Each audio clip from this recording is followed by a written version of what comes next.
El meu fill és d'ETA, Deontologia i valors d'igualtat en psicologia.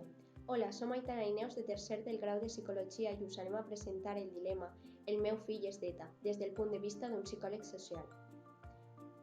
Breument, podem dir que l'àrea del treball de la psicologia social es centra en la recerca de comportament i interaccions personals en els seus diversos contextos socials. Els diferents objectius del psicòleg es basen en la millora de la qualitat de vida de les persones i tractar de reduir i previndre les situacions de risc. Els àmbits d'actuació en els que es centra un psicòleg social són els següents, i en concret en el que centra el nostre dilema és la família i la infància. Els valors que hem tingut en compte en l'estudi del dilema són igualtat, diversitat i equitat. Igualtat com a absència de discriminació entre les persones. Diversitat, tenint en compte les diferències entre aquestes, i equitat, caracteritzada per el respecte, la justícia i una bona gestió de recursos.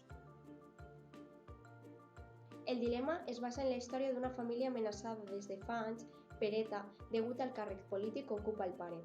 A causa d'aquesta situació, la família va considerar acudir a teràpia familiar per tal de millorar la gestió de l'angoixa que suposava el viure d'aquesta manera.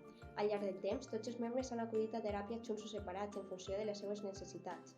Temps arrere, el matrimoni comença a notar un comportament estrany en un dels seus fills que li comenten al terapeuta sense donar-li molta importància. Un dia, el cap de família rep una trucada de la Guàrdia Civil avisant-lo que el seu fill pertany a una agrupació etarra i que necessiten la seva localització. En aquest moment, el pare acudeix al psicòleg preocupat per no saber com actuar, ja que ell coneix la localització del seu fill i està molt agraït a la Guàrdia Civil per la protecció que ha donat a tota la seva família durant anys. Les possibles opcions d'actuació plantejades pel psicòleg són: opció A. El psicòleg determina que és millor que delate el seu fill i seguisca la llei per donar una resposta a la Guàrdia Civil, vulnerant l'article 25 per protegir-se ell mateix manipulant la resposta, el 32 per no dir-li quines conseqüències emocionals podria tindre i el 42 per a protegir-se a ell d'un encontre a la Guàrdia. Opció B.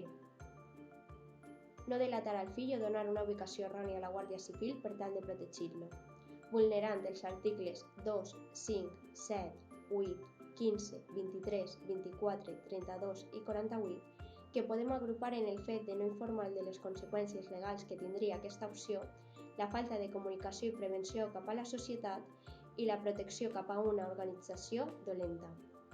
Opció C. El pare localitza el fill i li conta la situació, advertint-li que en 2 dies revelarà la seva localització a la Guàrdia Civil.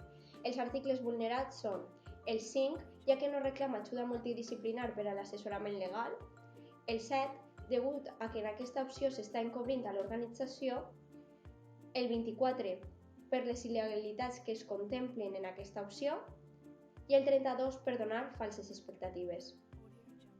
Per a nosaltres, aquesta és l'opció triada, degut a que entén la relació entre pare i fill sense deixar de banda els deures com a ciutadà.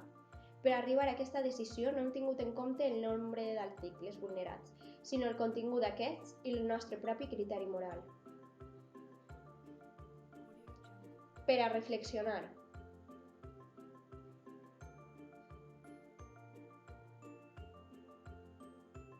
A l'hora de prendre una decisió d'aquesta envergadura, en la teva actuació què predominaria, l'ètica o la moral?